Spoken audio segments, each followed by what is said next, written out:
empezamos con esos conceptos, hablamos un poquito y aterrizamos de criterios básicos y después pasamos de una vez a ver si lo logramos. Empieza como a empaparse con el código HTML, que será como la primera parte, HTML, y ya cuando tengamos la estructura básica de un sitio, ya podemos comenzar a meterle los estilos. Entonces, este documento yo lo tengo abierto, ustedes ya lo tienen en su plataforma virtual.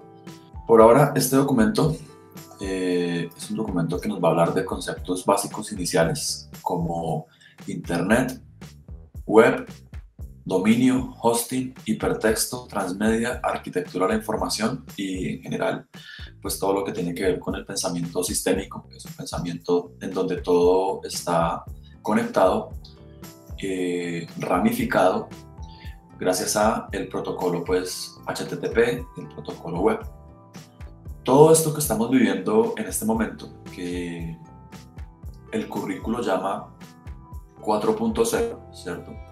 Viene originalmente de algo que fue la web 1.0, ¿cierto? Pues todo tuvo un inicio. Cuando hablan de 4.0 es como la evolución a la que hemos llegado, incluso pues ya estamos pasándonos a la 5.0, que es la inteligencia artificial y la autonomía de las máquinas y el conocimiento que tienen ellas de los humanos. Pero en este momento digamos que todavía estamos haciendo una transición en 4.0 en donde nosotros somos partícipes y nosotros somos, digamos que creadores de contenido en Internet. Internet en general pues es una red global, ¿cierto? Un sistema de comunicación mundial mediante el cual las personas pues están conectadas a partir de ciertos protocolos que ya se han estandarizado a nivel mundial. Entonces Internet es como una galaxia, ¿cierto? Gigante, un universo, no lo queremos ver tan grande. Y la web es un mundo, ¿cierto? Un planeta, así como por otro lado otro planeta vienen siendo las redes sociales y otro planeta podrían ser las aplicaciones que utilizamos nosotros en el celular. Pero todos esos planetas están inmersos pues en un universo que es Internet. Internet es un conjunto centralizado de redes que funcionan a partir del protocolo TCP/IP, ¿cierto? Que es un numerito que tienen cada uno de nuestras máquinas o nuestros dispositivos que están conectados a una red.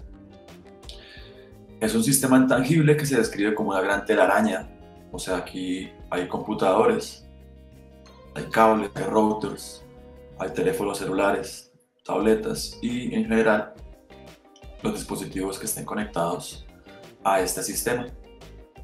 Es un sistema universal y libre que permite compartir e intercambiar cualquier tipo de información que se exprese mediante el sistema binario o el sistema digital, que es el que, pues, digamos que revolucionó al mundo, ¿sí? El paso de lo análogo que vivíamos en los 80 a esta evolución digital que vivimos en la actualidad, ¿cierto? Pero pues esto todo el tiempo no fue así.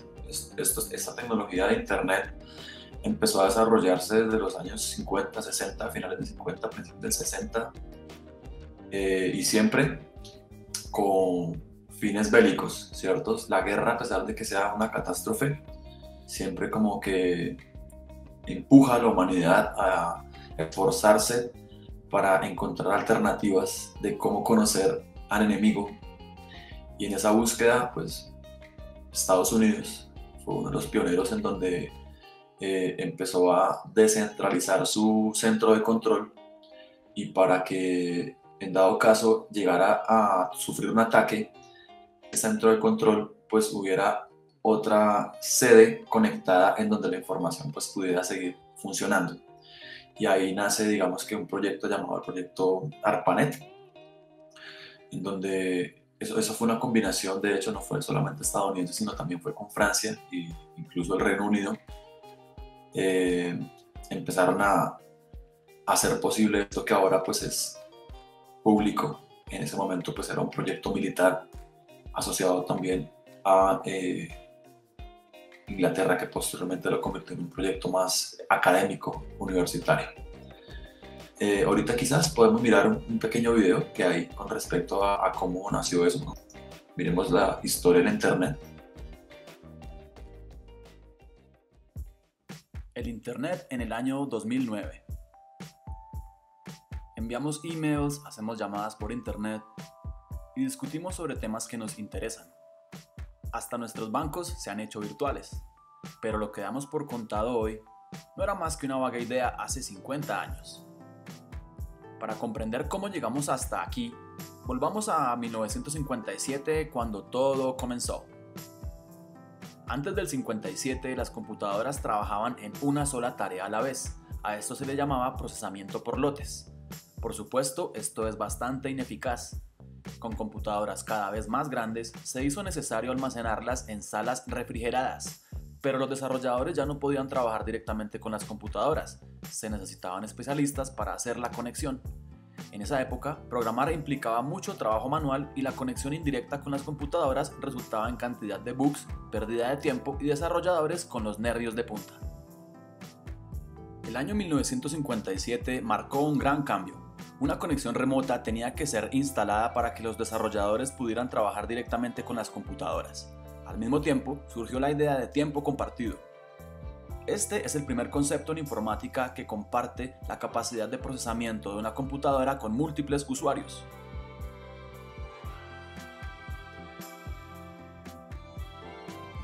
El 4 de octubre de 1957, durante la Guerra Fría, la Unión Soviética lanzó el primer satélite no tripulado Sputnik 1. Así surgió el temor de un misil GAD. Con el fin de asegurar el liderazgo americano en tecnología, los Estados Unidos fundaron la Agencia de Investigación de Proyectos Avanzados de Defensa DARPA en febrero de 1958. En esa época, el conocimiento lo transferían únicamente las personas. La DARPA planeó una red de computadoras de gran envergadura, con el fin de acelerar la transferencia de conocimiento y evitar la duplicación de investigaciones existentes. A esta red se le llamó ARPANET. Además, se desarrollaron otros 3 conceptos, que fueron fundamentales en la historia de Internet. El concepto de una red militar de la corporación RAND en Estados Unidos, la red comercial del Laboratorio Nacional de Física NPL en Inglaterra y la red científica Cyclades en Francia. Los enfoques científico, militar y comercial de estos conceptos son las fundaciones de nuestro Internet moderno. Comencemos con ARPANET, la más conocida de estas redes. Su desarrollo comenzó en 1966. Las universidades solían ser muy cautas en cuanto a compartir sus computadoras. Por eso se utilizaban pequeñas computadoras enfrente de la unidad central. Esta computadora, el procesador de mensajes, tomaba control de las actividades de la red, mientras que la unidad central estaba únicamente a cargo de la inicialización de programas y archivos. Al mismo tiempo, el IMP servía únicamente como interfaz de la unidad central. Como solo los IMPs estaban interconectados en una red, a eso se le llamaba subred IMP. Para las primeras conexiones entre computadoras, el grupo de trabajo en redes desarrolló el protocolo de control de redes NSP. Más tarde, el NSP fue reemplazado por el más eficiente protocolo de control de transmisión TCP. Lo que caracteriza al TCP es la verificación de la transferencia de los archivos. Hagamos un desvío por Inglaterra. Como la red del NPL se diseñó con fines comerciales, se esperaba una gran cantidad de usuarios y transferencia de datos.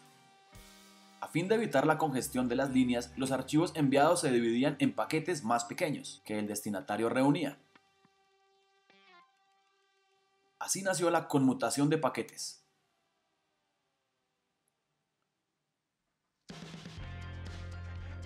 En 1962, aviones espías americanos descubrieron misiles de mediano y largo alcance en Cuba, capaces de alcanzar los Estados Unidos. Esto avivó el miedo de un conflicto atómico. En esa época, los sistemas de información se basaban en una arquitectura de red centralizada.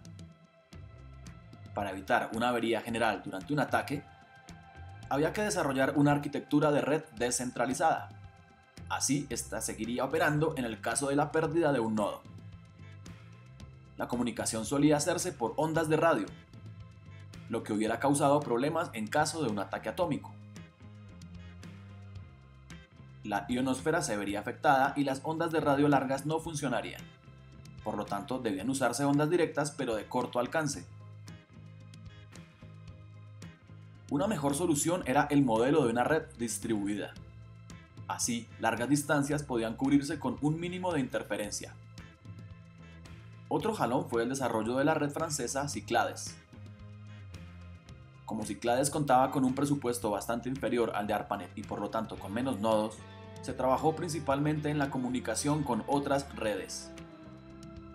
Así nació el término Internet, Interred. Además, el concepto de Cyclades iba más allá que el de ARPA o el NPL. Durante la comunicación entre el emisor y el receptor, las computadoras no debían intervenir. Debían servir simplemente como un nodo transmisor. El protocolo de Cyclades pasaba por cada máquina utilizando una capa física implementada directamente en el equipo, proporcionando una conexión directa con el receptor, una estructura de punta a punta. Inspirados por la red Cyclades e impulsados por la incompatibilidad entre las redes, su interconexión ganó importancia en todos lados. Las compañías telefónicas desarrollaron el protocolo X25 que permitía la comunicación a través de sus servidores contra un cargo mensual básico, por supuesto. El protocolo TCP de DARPA debía conectar las computadoras a través de pasarelas, gateways. Y la Organización Internacional para la Estandarización ISO diseñó el modelo de referencia OSI. La innovación de OSI era el intento de estandarizar la red desde sus extremos y la separación del canal en capas separadas.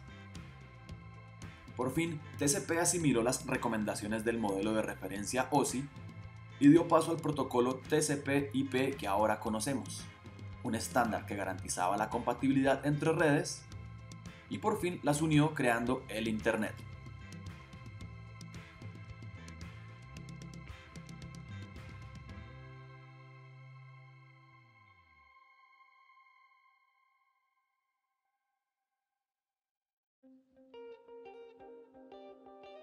Nos habló un poco del protocolo del TCP/IP, ¿cierto? Que finalmente es un conjunto de protocolos que permiten la comunicación entre ordenadores que pertenecen a una red. Como vimos en el video, el TCP pues es el extranjerismo de protocolo de control de transmisión, ¿cierto? Que hace que dos anfitriones o dos personas puedan establecer una conexión e intercambiar datos mediante algo que ya está estandarizado, que son obviamente esos gateways que nos hablaban, que tienen la mayoría de dispositivos que tenemos en la actualidad, impresoras, celulares, computadoras, etc. Pues ese TCP garantiza la entrega de datos, o sea, hace que los datos no se pierdan durante la transmisión y además garantiza que los paquetes que sean entregados lleguen en orden correcto, por así decirlo, porque si se dieron cuenta hay como una descomposición de los datos y luego se arman.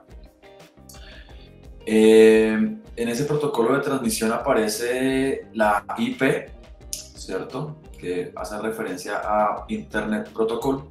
Eso es un número que identifica de manera lógica y jerárquica a una interfaz que se encuentre en red. Seguramente ustedes de pronto ya han escuchado eso de la IP. Cada computador de nosotros pues tiene una IP, un número específico. Por eso de pronto cuando ya uno ha descargado mucha información de una página como FreePic, ¿cierto?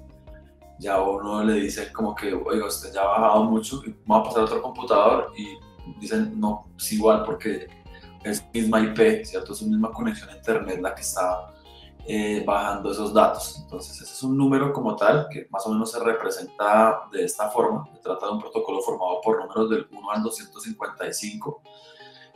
Algo así como información en bits, separados por puntos en cuatro secciones que representan un bit de información. Por ejemplo, 192.168.01. Esto viene siendo como la cédula de ciudadanía de cada dispositivo que se encuentra en red para identificarnos ante, digamos, un sistema global que vendría siendo la registraduría que sabe que uno existe, ¿cierto? Entonces, ya hablamos un poco de lo que es Internet, nos dimos cuenta que es un mundo, una telaraña gigante de cosas Y la web pues es simplemente como un planeta en el cual pues es un sistema que funciona a través de ella.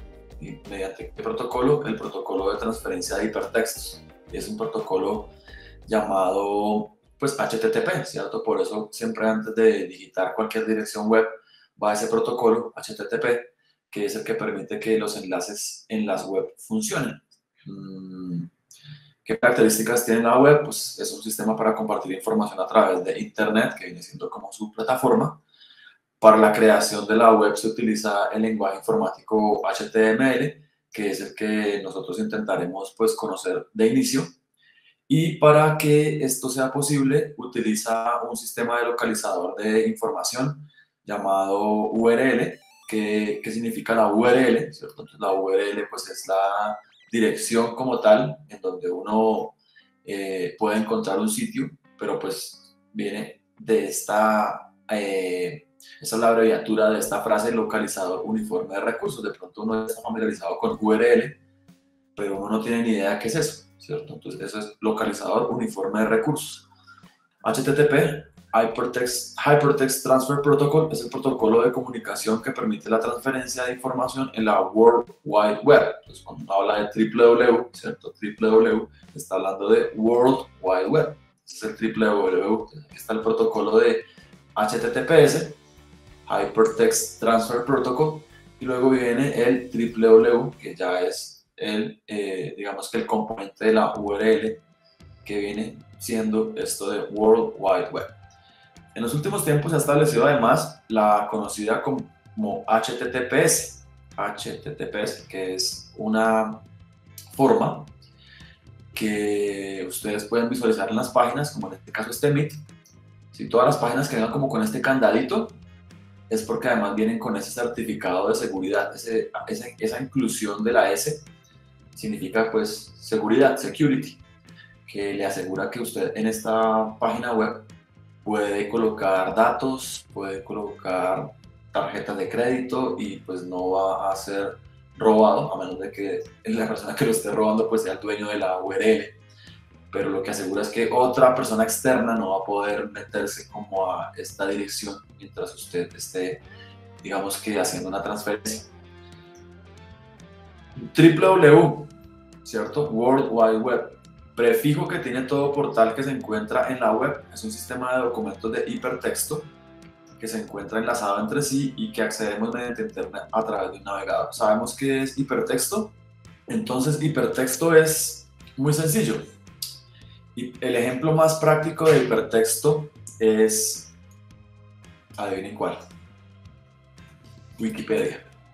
Wikipedia es el ejemplo más práctico de hipertexto porque originalmente pues las páginas web eran así, más o menos así como Wikipedia, muy planas, solamente información textual, no había ni foto, ahora pues ya hay imágenes, pero entonces el hipertexto es este texto que me lleva a ramificaciones de la información. Entonces yo empecé aquí, bienvenidos a Wikipedia, batalla de Llanos del Bagrán. Uy, está interesante.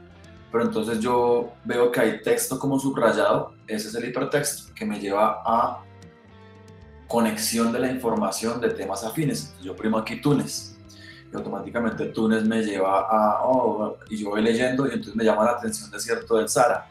Y entonces Desierto del Sahara me llama la atención y llego al Mediterráneo, y así todo está como conectado mediante... Eso también salía como en PowerPoint, ya me acordé. Exactamente, digamos que la primera incursión que yo tuve, por ejemplo, con el hipertexto, pero en una red fuera de línea, porque existen dos, digamos que existen dos tipos de conexión, una conexión en línea, que es la que vivimos gracias a Internet, pero también existe una conexión fuera de línea que nació gracias a la multimedia y a una empresa que en su momento pues, fue la que creó programas como Adobe Flash, ¿cierto? Y que creó un programa llamado Director que hacía multimedia. Entonces, no sé si ustedes recuerdan, ustedes ya son mucho más jóvenes que yo, pero la enciclopedia en carta. Entonces, esa enciclopedia pues era un CD. Esa enciclopedia era un CD, lo introducía ahora en su computador, o ahora me imagino que podrá venir en USB, y no importa si no tengo internet, igual esa enciclopedia pues tenía hipertexto. o sea, texto que estaba conectado mediante botones y enlaces, y a lo que un botón me llevaba de un sitio a otro, solo que en este caso el hipertexto de internet pues se convirtió en hipermedia, o sea, ya pues, está conectado automáticamente con video, con redes sociales, etc. Ese concepto yo más adelante lo hablo como, aquí vuelvo a hablar de hipertexto y después hablo de hipermedia, exactamente. Entonces ya cuando no solamente es texto, sino cuando ya está enlazado a video y a otro tipo de representación visual o auditiva, pues ya se convierte en hipermedia. Pero digamos que el hipertexto es como el concepto básico, de que a partir de enlaces yo pueda ir a otros sitios y me llegue a diferentes lugares en información. Solo que como la tecnología pues nos ha dado para que ya no solamente sea texto, sino que sean imágenes, video, incluso pues ya comunicación como con redes sociales, historias, pues se ha convertido en hipermedia.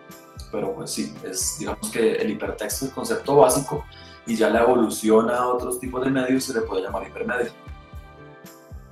Está entonces aquí en esta presentación la explicación de lo que es una URL, como ya les había dicho, Uniform Resource Locator o localizador uniforme de recursos, pues se trata de una secuencia de caracteres que tienen unas letras o digamos que protocolos que obligatoriamente asume para que funcione, y entonces esos caracteres siguen un estándar y permiten denominar recursos dentro del entorno de internet para que puedan ser encontrados o localizados. Obviamente esto finalmente, HTTPS, esta digamos que es la cara bonita, ¿cierto? Porque detrás de esto pues hay un número así como el de la IP 192.232.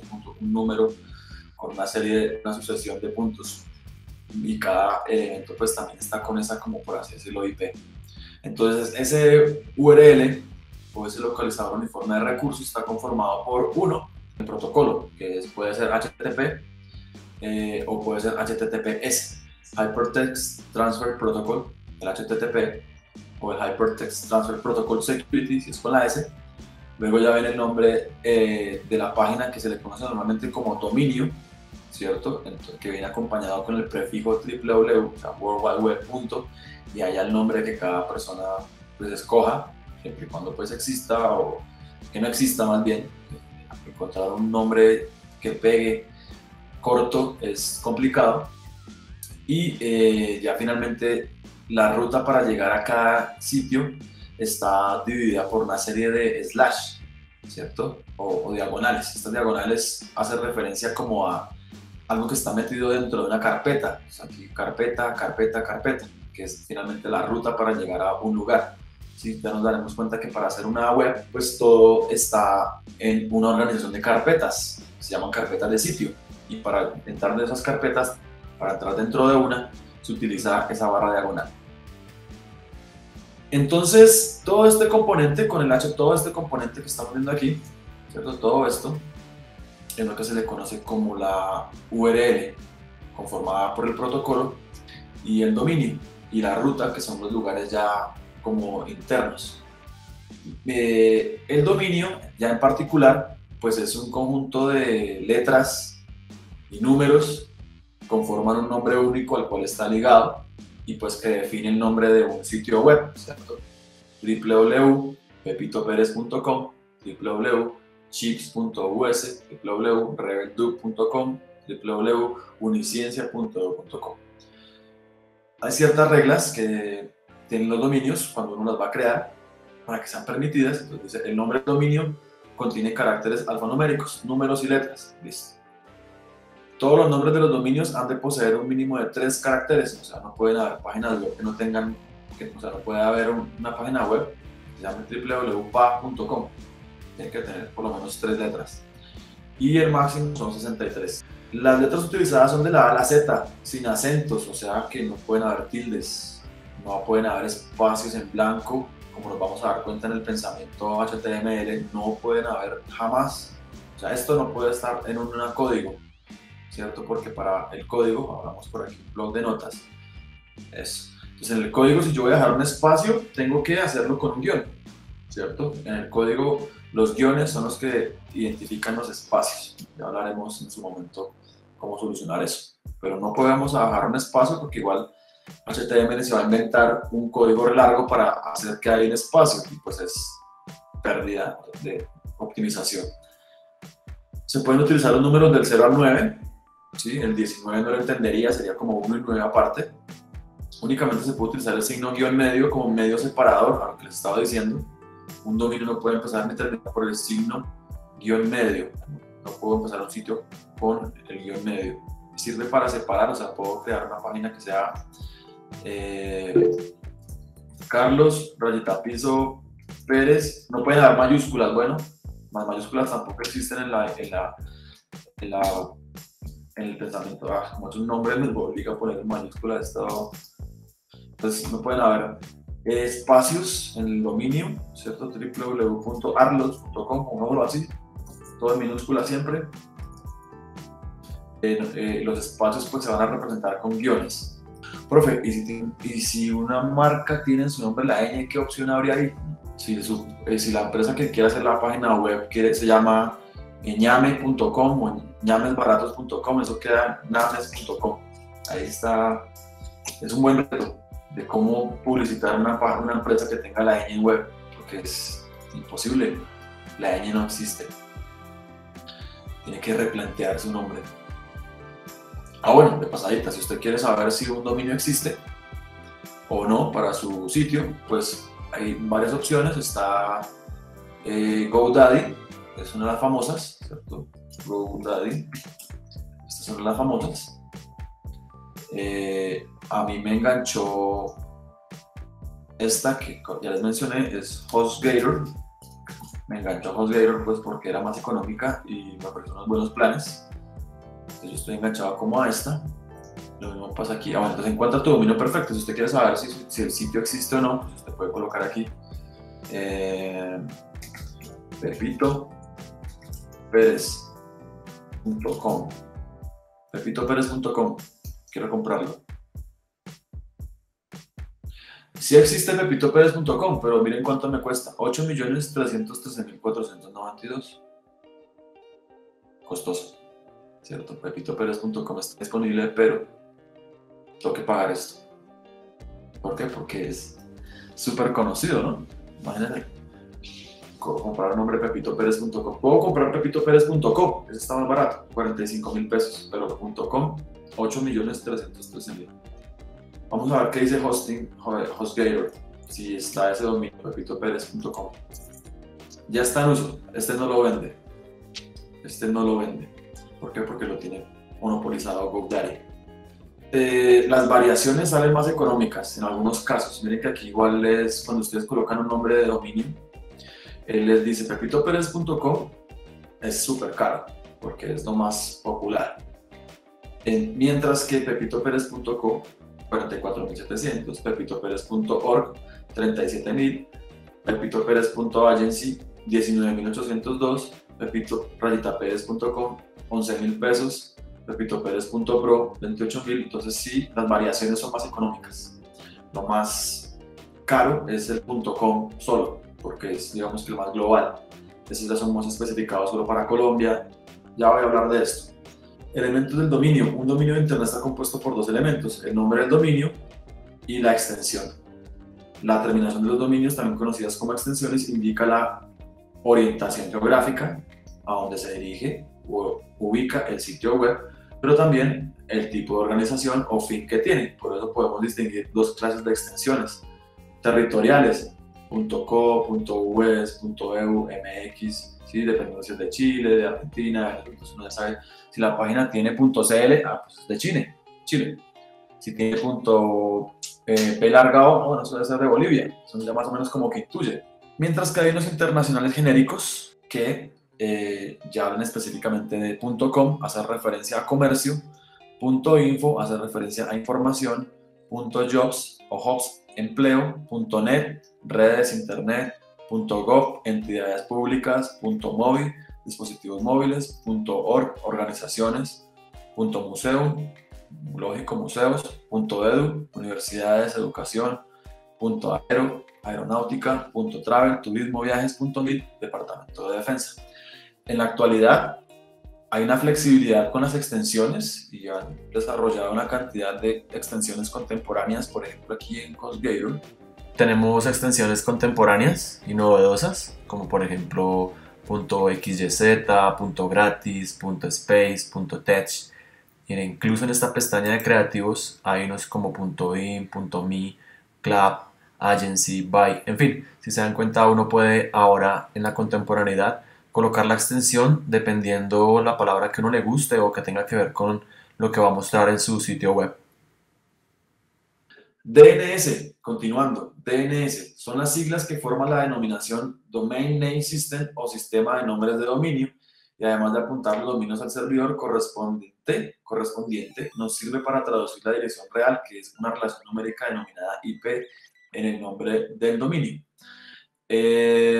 Digamos que el DNS, por así decirlo, es como el que en un servidor identifica los nombres que tienen los dominios. Eso viene siendo como el DNS.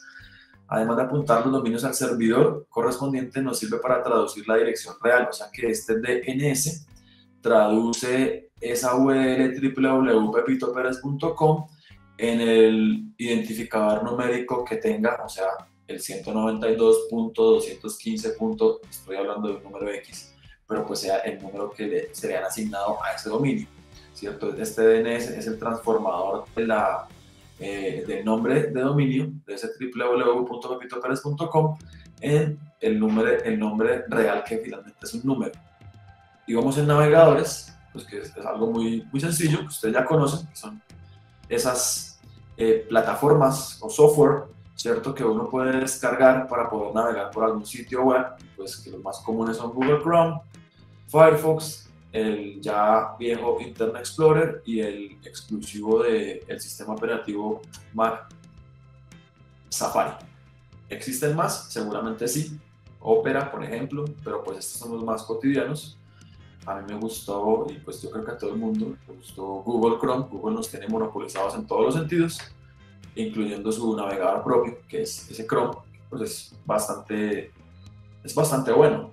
Pues no tiene uno fallas, no tiene problemas, es rápido, entonces pues uno se casó con esto. Y normalmente a veces, como cuando uno quiere que no le reconozcan el perfil y eso, pues entra uno a Firefox. Internet Explorer todavía está leyendo.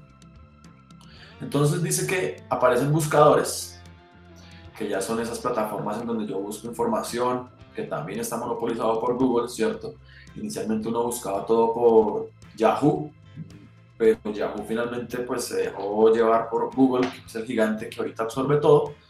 Estos motores de búsqueda tienen dos tareas fundamentales: la primera, rastrear y construir una base de datos, o sea, indexar, y la segunda, más visible, proveer respuestas o resultados, calculando la relevancia para proveer esos mismos resultados. Actualmente los principales motores de búsqueda típicamente interpretan importancia como popularidad. El más usado en el mundo es Google. Hay otro que también es bueno, o bueno, por lo menos es más usado en Estados Unidos, es Bing. Llegamos al punto de hosting. Ya hablamos de dominio, ahora llegamos al punto del hosting. Esto viene siendo como la traducción de almacenamiento, ¿cierto? Entonces, el dominio que hablamos en la parte de arriba es como el letrero del chuzo, ¿cierto? Venta de empanadas. Mientras que el hosting es ya la tienda, el espacio físico. En este caso, pues es un espacio virtual, ¿cierto?, en donde yo puedo guardar la información o almacenar la información que va a estar en el sitio web o en el dominio. Entonces ustedes, cuando vayan a crear su página web, pues ustedes tienen que comprar dos cosas. Uno, el dominio, pero dos, el hosting, porque si compro el dominio, ¿cierto?, pero no tengo donde guardar las fotos, no tengo donde guardar las imágenes, bueno, lo mismo, los videos, los textos, pues no, es como si tengo el letrero de mi sitio de empanadas, pero no tengo dónde poner las empanadas, no tengo dónde poner la fritadora, no tengo dónde poner las servilletas ni las mesas, entonces pues, ni modo. Entonces, cuando vamos a hacer una web, necesitamos tanto hosting como dominio.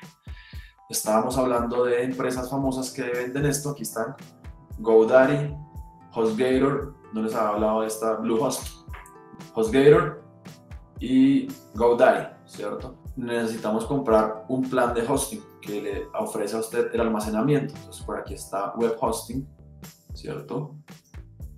Y esa web hosting pues es el espacio, aquí ofrecen un plan personal en donde puedo tener un dominio, 3 cuentas de correo y 5 gigas de almacenamiento para guardar mis cosas. Y vale 8.000 pesos al mes, o sea, tendría que pagar 296.000 pesos al año para poder tener este plan personal. Plan emprendedor, podría comprar un año de dominio gratis, o sea, me regalan el nombre del sitio, aloja un dominio con subdominios ilimitados y tengo 25 gigabytes. Plan de negocios, un año de dominio, aloja diversos dominios en el mismo plan y cuentas de correo. Si quiero ese plan de negocios, 3 años me cuestan 670.000 pesos. Si quiero un año con ese plan, me cuesta 248.000 pesos. Entonces, no está mal, no está mal, ¿vale? No está mal, siempre y cuando pues tenga como una visión con respecto a qué voy a hacer con eso. Entonces, ese es el hosting, ese es el almacenamiento, un espacio en algún lugar para que mis datos puedan estar asociados a un dominio, ¿vale? Hipertexto, sistema de organización y presentación de datos que se basa en la vinculación de fragmentos textuales o gráficos a otros fragmentos, lo cual permite al usuario acceder a la información no necesariamente de forma secuencial. A lo que yo estaba haciendo, empecé leyendo a Andy Warhol, después hice un salto a pop art, después llegué por allá a expresionismo abstracto y de expresionismo abstracto me mandó por allá, o sea, a Kandinsky. Entonces, como la información está completamente ramificada gracias a en este caso en particular Internet, en otros casos pues simplemente la programación. Hipermedia es el término con el que se designa al conjunto de métodos o procedimientos para escribir, diseñar o componer contenidos que integran soportes tales como texto, imagen, video, audio, mapas y otros soportes de información emergentes, de tal modo que el resultado obtenido además tenga la posibilidad de interactuar con los usuarios. Entonces en este caso ya el hipertexto digamos que trasciende y ya no solamente poder viajar por texto, sino que además yo hago clic en un enlace y me lleva a un video, ese video me lleva a otro contenido, a una imagen y todo ya arrebasa el concepto del texto, de lo textual, a pasar a ser algún tipo de medio comunicacional, puede ser audio, ¿cierto? Puede ser video, puede ser imagen, puede ser incluso texto también. Transmedia, en este caso ya es algo muy contemporáneo, una nueva forma de contar historias, ¿cierto? En donde se utiliza la red, o sea, Internet como principal canal de distribución y los canales digamos que, o los medios de comunicación como una especie de trampolín para poder hacer un ciclo informativo y llegar a un espectador. Entonces, esto es una nueva manera, digamos que es lo que utilizan mucho los influencers, ¿cierto? Esto ya es el transmedia. Está uno viendo su Instagram, una historia, y entonces sale el influencer y hoy estoy usando la crema limpiadora, no sé qué, que es genial. Si quieres saber más, desliza aquí, desliza uno y ya saltó de esa red social que era Instagram a una página web en donde le están diciendo compre la crema limpiadora, no sé qué. Eso es un transmedia, donde ya hago unos saltos no solamente informativos, sino además de medios. Me salté de una red social a una página web para la compra de un producto o me salto de una red social a otra. Entonces está la chica en su historia de Instagram: hola, hoy estoy usando la crema limpiadora no sé qué, que miren cómo quita los granos, bla bla, si quieren ver más, haga sube aquí. Entonces hago sube aquí y me mandas a YouTube. En YouTube: hola, en este sí yo tengo mucho más, pues ya no son historias, es un video completo donde me cuenta toda la carretazo el proceso que hizo para limpiarse la cara, no sé qué. Y en la parte de abajo, en la descripción del video, o incluso tarjeticas que aparecen en el video, aparece dónde comprar la crema, otras alternativas, un poco de enlaces, y eso pues también es una estrategia transmedia, en donde ya arrebaso el cuento de que solamente es viajar por información, sino que además salto desde medio a medio, digamos que de una plataforma a otra. Bajo la influencia de la web, una nueva forma de narrativa está apareciendo, una que es contada a través de muchos medios al mismo tiempo, de una forma que no es lineal, que es participativa y a menudo jugable, y todo es diseñado para ser inmersivo. Este cuento del inmersivo es lo que estamos hablando ahorita, de que vivimos en este momento la Internet 4.0, ya pasando a la 5.0, en donde nosotros no solamente somos visualizadores de información, sino que además somos partícipes, ¿cierto? Entonces, cuando vemos la historia de la chica, le colocamos ahí, le mandamos un iconito de fueguito, porque está muy chévere, o le ponemos, si está en Facebook, le dice me encanta, entonces ya, o le comentamos, oye, ¿dónde puedo comprar esto? Y ya automáticamente la información es súper cíclica, ¿cierto? Ustedes como publicistas seguramente ya aprendieron que inicialmente en la televisión, en la radio, pues uno para poder hablar con la presentadora, imposible, ¿cierto? Para que me atiendan una llamada o que me contesten a mí una llamada telefónica en la radio, tengo que ser uno en un millón. Mientras que ahora, gracias a los medios, gracias a internet, pues esta información puede llegar en tiempo real, un mensaje directamente a la persona que me está transmitiendo la información, y ya pues ella decide si quiere hacer el ciclo completo del mensaje o si me dejan visto. Arquitectura de la información. Esto es lo que nosotros tenemos que plantear como publicistas, diseñadores y obviamente diagramadores web, que es el estudio, el análisis, la organización, la disposición y la estructuración de la información en espacios de información, y cómo finalmente los voy a presentarlos a través de medios interactivos o no interactivos. Entonces, la arquitectura de la información es una planeación que nosotros hacemos de manera previa, ¿cierto? Para posteriormente mostrar esa información mediante un canal contemporáneo. Entonces, por así decirlo, cuando nosotros maquetamos un sitio web específicamente, ¿sí? Cuando nosotros hacemos la estructura de un sitio para posteriormente determinar aquí va un texto, aquí va un video, aquí va una imagen, etc. Esa es como la arquitectura de la información, una estructura dependiendo la importancia de cada que debe ir encima, que debe ir al final, etc. Vamos a ver si este enlace sí sirve, me dio pena que no funcionen los enlaces, este sí. Vayan los enlaces por si de pronto quieren profundizar un poquito más en algunas temáticas. Algo que nos habló